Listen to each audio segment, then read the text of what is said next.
భాగ్యకి doubt వచ్చేసి ఆకాష్ అని పరుగులు పెడుతూ గదిలోకి వస్తుంది. అప్పుడే రణవీర్ వీడు ఆక్సిజన్ లేకపోతే చచ్చిపోతాడు కాబట్టి వీడిని ఆక్సిజన్తో పాటే తీసుకువెళ్ళాలి అని అనుకుంటూ ఆకాష్ని లేపుతూ ఉంటాడు. సరిగ్గా అప్పుడే భాగ్య వచ్చి ఏయ్ ఎవరు నువ్వు అని ప్రశ్నిస్తూ ఉంటే నేను డాక్టర్నని రణవీర్ ముఖం చూపించకుండా మాస్క్ పెట్టుకొని మాట్లాడుతూ ఉంటాడు. ఆకాష్ని చెక్ చేసే డాక్టర్ నువ్వు కాదు కదా, నువ్వెందుకు వచ్చావు అని భాగి నిలదీస్తూ ఉంటే ఆ డాక్టర్ ఇంటికి వెళ్ళాడు, నన్ను చూడమని చెప్పాడు, ఇంజెక్షన్ చేయటానికి వచ్చానని రణవీర్ అంటే ఇందాకే కదా ఇంజెక్షన్ ఇచ్చారని భాగి అంటుంది. ప్రతి 1 అవర్కి ఒకసారి ఇవ్వాలని రణవీర్ అంటాడు. అదేంటి 10 అవర్స్కి ఒకసారి కదా, 1 అవర్కి ఒకసారి అని చెప్తున్నావు, నాకెందుకో డౌట్గా ఉంది, మరి అదిగా ఇక్కడి నుంచి వెళ్ళిపోతావా లేదా అని భాగి అక్కడ ఉన్న కత్తెర తీసుకొని రణవీర్ని బెదిరిస్తూ ఉంటుంది. దాంతో రణవీర్ మాట్లాడకుండా 2 అడుగులు వెళ్ళిపోతానన్నట్లుగా ముందుకు వెళ్తాడు. అమ్మయ్య వెళ్ళిపోతున్నారులే అని భాగి అనుకుంటూ ఉంటే వెంటనే రణవీర్ తన మెడలో ఉన్న స్టెథోస్కోప్తో భాగీపై దాడి చేయటంతో భాగి కింద పడిపోతుంది. చేతిలో ఉన్న కత్తి కాస్త కింద పడిపోతుంది. వెంటనే రణవీర్ మళ్ళీ బాబుని తీసుకువెళ్ళటానికి ప్రయత్నిస్తూ ఉంటాడు. రేయ్ వదలరా వదలరా అని భాగి అడ్డుపడుతూ ఉంటుంది. అయినా కూడా రణవీర్ భాగిని తోసేస్తూ ఉంటాడు. అయినా భాగి కూడా అస్సలు వదలకుండా రణవీర్ ముఖానికి ఉన్న మాస్క్ని తీయటానికి ప్రయత్నిస్తూ ఉంటుంది. అలా ఇద్దరూ కూడా గొడవ పడుతూ ఉంటారు. అయితే రణవీర్ చాలా బలంగా భాగిని తోయటంతో భాగి తల అక్కడ ఉన్న గోడకు కొట్టుకొని భాగి స్పృహ కోల్పోతుంది. ఇక రణవీర్ ఆకాష్ని వేరొక స్ట్రక్చర్పై పడుకోపెట్టుకొని ఆక్సిజన్ సిలిండర్ని కూడా పెట్టుకుంటూ ఉంటాడు. సరిగ్గా అప్పుడే డాక్టర్ అక్కడికి వచ్చి ఏ ఎవరు నువ్వు, బాబుని ఎక్కడికి తీసుకువెళ్తున్నావు అని డాక్టర్ నిలదీస్తూ ఉంటే రణవీర్ సమాధానం చెప్పడు. రేయ్ నిన్నే అడుగుతున్నది అని డాక్టర్ గద్దిస్తూ ఉంటాడు. ఏయ్ డాక్టర్ మర్యాదగా అడ్డు తప్పుకుంటావా లేదా, నాకు ఈ బాబు చాలా అవసరం అని రణవీర్ అంటే నువ్వు కిడ్నాప్ చేసి తీసుకువెళ్తున్నావా, ఆ బాబు చాలా ప్రమాదంలో ఉన్నాడు అని డాక్టర్ అంటే నాకు అదంతా అనవసరం, అందుకే ఆక్సిజన్ సిలిండర్ పెట్టుకొని తీసుకువెళ్తున్నాను, మర్యాదగా అడ్డు తప్పుకో అని రణవీర్ అంటాడు.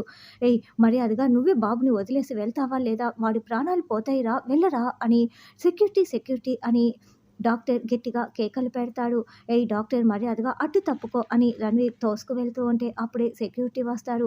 అడ్డుకోండి వీడు బాబుని కిడ్నాప్ చేసి తీసుకువెళ్తున్నాడని డాక్టర్ అంటే అప్పుడే రణవీర్ అక్కడ ఉన్న కత్తి తీసుకొని ఏయ్ మీరు అడుగు ముందుకు వేశారా, ఇదిగో ఈ బాబు ప్రాణాలు తీసేస్తాను అని ఆకాష్ పీక దగ్గర కత్తి పెట్టి బెదిరిస్తూ ఉంటాడు. వద్దు వద్దు బాబుని ఏమీ చేయొద్దు అని డాక్టర్ సెక్యూరిటీ ఇద్దరు పక్కకు తప్పుకుంటారు. అబ్బా ఈ రణవీర్ ఏంటి ఇంకా రాలేదు, ఇంతసేపు ఏం చేస్తున్నాడు అని మనోహరి అనుకుంటూ టెన్షన్ పడుతూ అటు ఇటు తిరుగుతూ ఉంటుంది. ఈ రణవీర్ జనాలు అందరినీ కూడా కత్తితో బెదిరిస్తూ దగ్గరికి వస్తే చంపేస్తానంటూ ఆకాష్ని తీసుకువస్తూ ఉంటాడు. అలా పార్కింగ్ ప్లేస్కి రణవీర్ ఆకాష్ని స్ట్రక్చర్పై తీసుకువస్తుంటే డాక్టర్లు, సెక్యూరిటీ గార్డ్, కొంతమంది జనాలు అందరూ కూడా రణవీర్ వెనకాలే వస్తూ ఉంటారు. దగ్గరికి వస్తే చంపేస్తానంటూ బెదిరిస్తూ ఆకాష్ని కారులో ఎక్కించుకుంటూ ఉంటాడు. అప్పుడే ఇదంతా చూస్తున్న మనోహరి ఇదేంటి ఎవరికీ తెలియకుండా తీసుకురమ్మంటే హాస్పిటల్ మొత్తాన్ని కూడా వెనక పెట్టుకొని వస్తున్నాడు, పెంట పెంట చేసేసాడు కదా అని మనోహరి దాక్కుని ఇదంతా చూస్తూ టెన్షన్ పడుతూ ఉంటుంది. అలా రణవీర్ ఆకాష్ని సిలిండర్ని కారులో పెట్టుకొని తీసుకొని వెళ్ళిపోతాడు. అమ్మో ఇప్పుడు అమర్ వస్తే ఇంకేమైనా ఉందా అని మనోహరి టెన్షన్ పడుతూ ఉంటుంది. అయితే అమర్ హాస్పిటల్ దగ్గర ఇంజెక్షన్ ఉన్న బాక్స్ని తీసుకొని కారులో పెట్టుకొని బయలుదేరి వస్తూ ఉంటాడు. అమర్ కారులో వస్తుంటే ఫోన్ కాల్ వస్తుంది. వాట్ ఎలా జరిగింది, నేను ఇప్పుడే వస్తున్నా అని అమర్ ఫోన్ పెట్టేసి టెన్షన్ పడుతూ కార్ డ్రైవ్ చేసుకుంటూ వస్తూ ఉంటాడు. స్పృహ కోల్పోయిన బాగీని బెడ్పై పడుకోబెట్టి డాక్టర్ ట్రీట్మెంట్ చేస్తూ ఉంటాడు. మనోహరి ఆ గది బయటే అటు ఇటు తిరుగుతూ చెత్త వెధవ, ఎవరికీ తెలియకుండా తీసుకువెళ్ళమంటే అందరికీ తెలిసేలా తీసుకువెళ్ళాడు. బాగి రణవీర్ని చూసేసిందేమో, ఇప్పుడు అమర్ వస్తే నిజం చెప్పేస్తుందేమో, ఇప్పుడు ఏం చేయాలి అని మనోహరి తల పట్టుకొని ఆలోచిస్తూ ఉంటే అప్పుడే అమర్ అక్కడికి వచ్చి మనోహరి ఏమైందని అడుగుతూ ఉంటే రా అమర్ త్వరగా వచ్చేసావా, ఎవరో వచ్చి బాగిని కొట్టి ఆకాష్ని తీసుకువెళ్ళిపోయారంట, బాగి స్పృహ కోల్పోయింది, లోపల ట్రీట్మెంట్ చేస్తున్నారు అని మనోహరి చెప్పడంతో ఏంటి ఆకాష్ని తీసుకువెళ్ళిపోయారా, బాగి స్పృహ కోల్పోయిందా, ఎక్కడా అని అమర్ పరుగులు పెడుతూ వస్తాడు. సారీ అమర్, భాగి గారిని ఎవరో స్పృహ కోల్పోయేలా కొట్టి ఆకాష్ని తీసుకువెళ్ళిపోయారు, మేము ఆకాష్ని కాపాడలేకపోయాము అని డాక్టర్ చెప్తాడు. బాగి కళ్ళు తెరు, బాగి కళ్ళు తెరు అని అమర్ బాగిని లేపుతూ ఉంటాడు. అలా కాసేపు లేపేసరికి బాగి మెల్లగా స్పృహ వస్తుంది. కళ్ళు తెరవగానే పక్కనున్న అమర్ని చూడకుండా ఆకాష్ ఆకాష్ అని బాగి గట్టిగా కేకలు పెడుతూ ఉంటుంది. బాగి ఇలా చూడు నేను అని అమర్ అరుస్తూ ఉంటే ఏవండీ ఆకాష్ అండి. ఆకాష్ ఎవరో వచ్చి నన్ను స్పృహ కోల్పోయేలా కొట్టి ఆకాష్‌ని తీసుకువెళ్ళిపోయారండి. ఆకాష్‌ని కాపాడండి ప్లీజ్ అండి అని బాగి ఏడుస్తూ ఉంటుంది.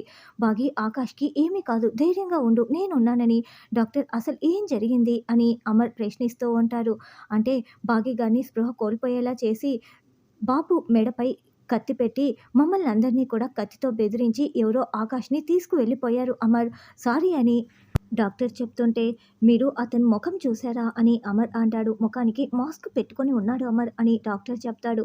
వెంటనే అమర్ ఇన్స్‌పెక్టర్‌కి కాల్ చేస్తారు. "హాస్పిటల్ నుండి మా బాబుని ఎవరో ఒకతను కిడ్నాప్ చేసి తీసుకువెళ్లారు. వెంటిలేటర్ మీద ఉన్న మా బాబుని తీసుకువెళ్ళిపోయారు. బాబు చాలా ప్రమాదంలో ఉన్నాడు. వాడు బయలుదేరి కేవలం 10 నిమిషాలు మాత్రం అయింది. వాడు ఎంత స్పీడ్‌గా వెళ్ళినా 5, 6 కిలోమీటర్స్ కంటే ఎక్కువ వెళ్ళి ఉండడు. 5, 6 కిలోమీటర్స్ లోపల అంటే ఈ హాస్పిటల్ నుండి ఆ లోపల మొత్తం బందోబస్తు ఏర్పాటు చేయండి. ప్రతి ఒక్క వెహికల్‌ని కూడా చెక్ చేసి పంపించండి" అని అమర్ చెప్పడంతో, "అలాగే సార్ మేం చూసుకుంటాం" అని ఇన్స్‌పెక్టర్ చెప్తాడు. "డాక్టర్ నేను సీసీటీవీ ఫుటేజ్ చూడాలి. బాగి జాగ్రత్త రెస్ట్ తీసుకో" అని అమర్ అంటాడు. ఈ విషయం వెంటనే రణ్వీర్‌కి ఫోన్ చేసి చెప్పాలి అని మనోహరి అనుకుంటూ ఉంటుంది. అందరూ పోలీసులు కూడా రకరకాల చోట్ల చెకింగులు చేసి పంపిస్తూ ఉంటే రణ్వీర్ కారు అటుగానే వెళ్తూ ఉంటుంది. అదేంటి ఇక్కడ పోలీస్ చెకింగ్ ఉంది. పక్క గల్లీలో నుండి వెళ్దామని రణ్వీర్ కారు తిప్పేస్తాడు. అప్పుడే మనోహర్ దగ్గర నుంచి ఫోన్ కాల్ వస్తుంది. "ఏయ్ రణ్వీర్ ఎక్కడున్నావు? నీకోసం అమర్ పోలీసులతో గాలింపు చేస్తున్నాడు. 5 కిలోమీటర్స్ రేడియస్‌లో మొత్తం చెక్ పోస్టులు పెట్టేశాడు. నువ్వు ఖచ్చితంగా మన గెస్ట్ హౌస్‌కి వెళ్ళాలంటే దొరికిపోతావు. అది నువ్వున్న ప్లేస్ నుంచి చాలా దూరం. లక్కీగా నిన్ను బాగి గుర్తు పట్టలేదు కాబట్టి సరిపోయింది. లేకపోతే నువ్వు దొరికిపోయి ఉండేవాడివి. కాబట్టి ఒక పని చెయ్యి. నువ్వు వెళ్తున్న ఏరియాకి కొంచెం దూరంలో ఒక స్లమ్ ఏరియా ఉంది. అక్కడ ఆ స్లమ్ ఏరియాలో ఏదో ఒక ఇంట్లో నువ్వు ఆకాష్‌ని పెట్టేసి కార్‌ని దూరంగా పార్క్ చేసేసి నువ్వు ప్రస్తుతానికి ఇంటికి వెళ్ళిపో. రేపు ఉదయం మార్నింగ్ 7 గంటలకి నువ్వు అమర్‌కి కాల్ చేసి బెదిరించు" అని మనోహరి అంటే, "లేదు ఇప్పుడే బెదిరిస్తాను. అప్పుడు నా కూతురు నా దగ్గరికి త్వరగా వచ్చేస్తుంది కదా" అని రణ్వీర్ అంటాడు. "అసలు నువ్వు బుర్రని ఉపయోగించవా? ఇప్పుడు ఆకాష్‌కి 10 అవర్స్‌కొకసారి ఇంజెక్షన్ చేయాలి. అది రేపు మార్నింగ్ 9:00 ఇవ్వాలి. అదే నువ్వు రేపు 7కి కాల్ చేశావనుకో 2 అవర్స్ లోపల ఇంజెక్షన్ ఇవ్వాలని" చెప్పి అమర్ చాలా టెన్షన్ పడతాడు. నీ కూతుర్ని నీకు అప్పచెప్తాడు. అదే నువ్వు ఇప్పుడు కాల్ చేశావనుకో ఇంకా 9 అవర్స్ సమయం ఉంటుంది. ఈ 9 అవర్స్ లోపల అమర్ నిన్ను పట్టుకునేస్తాడు. అందుకే నేను చెప్పినట్లు చెయ్యి అని మనోహరి అంటుంది. 2 అవర్స్ లోపల కాశ్మీర్‌లో ఉన్న నా కూతుర్ని ఎలా తీసుకొచ్చి అప్పచెప్తాడు అని రణ్వీర్ అంటే, "స్పెషల్ ఫ్లైట్‌లో తీసుకువస్తాడు. అవన్నీ నీకెందుకు? అమర్ అయితే అనుకున్నది సాధించేస్తాడు. ఇప్పుడు కాకపోయినా రేపైనా నువ్వే ఇదంతా చేశావని అమర్‌కి నిజం తెలిసిపోతుంది. కాబట్టి నువ్వు ఇప్పుడు మాట్లాడుతున్న ఫోన్‌ని స్విచ్ ఆఫ్ చేసి పక్కన పెట్టేసేయ్. వేరొక ఫోన్ నుంచి నాకు కాల్ చేసి మాట్లాడుతూ ఉండు. ఇప్పుడు నువ్వు చేస్తున్న ఫోన్ ఎలాగో స్విచ్ ఆఫ్‌లో ఉంది కాబట్టి అమర్ ఎలాగూ నీతో ఫోన్ చేసి మాట్లాడలేడు" అని మనోహరి చెప్తుంది. అంటే రాత్రంతా అమర్ పిచ్చోల్లా రోడ్లు పట్టుకొని తిరుగుతూ ఉంటాడు అని రణ్వీర్ పైశాచిక నవ్వు నవ్వుతూ, "సరే నువ్వు చెప్పినట్లే చేస్తాను. స్లమ్ ఏరియాకి వెళ్ళి వెహికల్‌ని దూరంగా పార్క్ చేసి ఒక ఇంట్లో ఆకాష్‌ని దాచిపెడతాను. ఈ ఫోన్ స్విచ్ ఆఫ్ చేసి వేరొక నంబర్ నుంచి నీకు కాల్ చేస్తాను. సరేనా?" అని రణ్వీర్ అంటే, "ముందు నాకు వెంటనే వేరొక ఫోన్ నుంచి కాల్ చెయ్యి. అన్నీ సవ్యంగా చెయ్యి" అని మనోహరి చెప్తుంది.